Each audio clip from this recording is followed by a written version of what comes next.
Magandang tanghali, kumusta po? Narito po ulit ang update natin para sa lagay ng ating panahon ngayong tanghali po ng August 19, 2024 na kung saan sa ngayon ay patuloy pa rin natin na binabantayan ang isang LPA at isang bagyo na malapit po sa ating power line. Ang bagyong si Dindo ay lumakas at isa na pong tropical storm na taglay na ang lakas ng hangin na umaabot po sa 65 kilometers per hour at bugso na 95 kilometers per hour at binigyan na rin ito ng international name na Jongdari na halos nasa labas na po nating area of responsibility at papalayo na po, pero nahahatak pa rin ito ang habagat na dahilan ng mga isolated rains sa ilang bahagi po ng ating bansa. Ang LPA naman na nasa silangan ng Cagayan ay nasa labas po ng ating area of responsibility about 1,350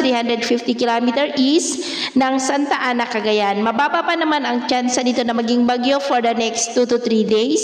pero bago mag-weekend, posible ulit na may bagyo sa labas ng ating area of responsibility sa silangan ng Luzon na muling hahatak po ng habagat. Pero sa ating long-range forecast, maliban po sa posibleng pamumuo pa rin ng mga banta ng sama ng panahon sa silangan o northeastern part ng ating bansa, ay wala pa rin naman pong bagyo na nakikita na tatawid po dito sa ating kalupaan, posibleng hanggang sa matapos ang buwan na ito. At sa lagay ng ating panahon, ngayong tanghali ay maayos ang panahon sa malaking bahagi ng ating bansa, pero may tsansa pa rin ng maulap na kalangitan with isolated rains sa may Bataan, Babuyan Islands, ilang bahagi ng Cordillera, Cagayan Valley, Zambales, Bataan, ilang bahagi ng Tarlac, Cavite, Mindoro Provinces, ilang bahagi ng Palawan, San Jose de Buena Vista sa may Antique, Masbate, Negros, Cebu, Bohol, Northern Leyte, ilang bahagi ng Samar, Basilan, Dipolog at Zamboanga del Sur. At sa susunod na mga oras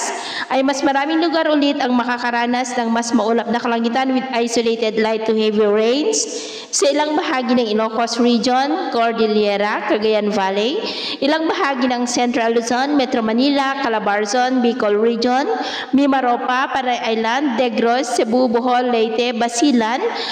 Zamboanga Peninsula, ilang bahagi ng Northern Mindanao, Sorsogon at Davao. Kaya mag-ingat po tayo dahil posible pa rin ang mga banta ng mga pagbaha at pagguho ng lupa sa ilang bahagi po.